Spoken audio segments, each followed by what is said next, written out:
Good morning. These are pretty intense times. This week, we go to the polls again.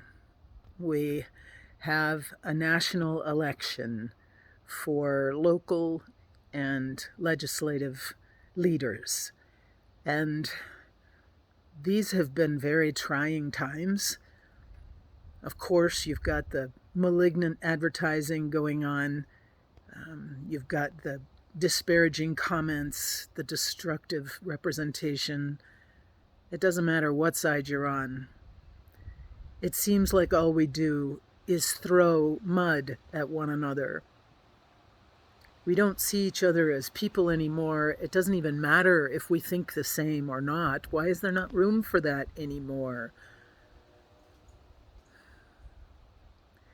The love of God gives us a terrific example in that, yes, there is a way to live morally, but it's also as unique as each one of us. Our fingerprints are all over our lives, and therefore over all of the decisions that we make. And God is big enough for that. God can handle the fact that we don't all live in lockstep with one another. That's what makes some of us saints and some of us aspiring to be saints. But I saw something the other day, and I thought I would just share it.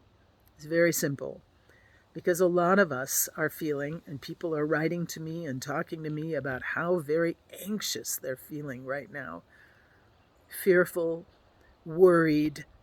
Who will win the elections? Who will run the country? Who will influence legislation? And all I can say, even though I'm concerned about those things as well, is we take a deep, deep breath. We inhale. We remember that we are believers in something much larger than the world in which we live, much more sacred than the laws that we promulgate on this world, on this earth. And ultimately, there are three things that this person had written that strike me as being apropos at this time. One, all that matters is how much I love. How much I love the people I encounter. What does that love look like? How do I express that love to strangers and family and friends alike? Secondly, how graciously do I live? How graciously do I accept differences and changes? And how graciously do I allow people to be themselves instead of a reflection of what I'm more comfortable with? And thirdly, how gently do I let go of things that are not mine to carry? And perhaps that's the most challenging.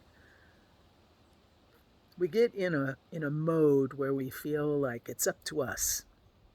We're the ones that need to call people out, and we're the ones that need to point out where they're defunct and deficient, and we need to be the ones to blank, blank, blank, ellipse, dot, dot, dot.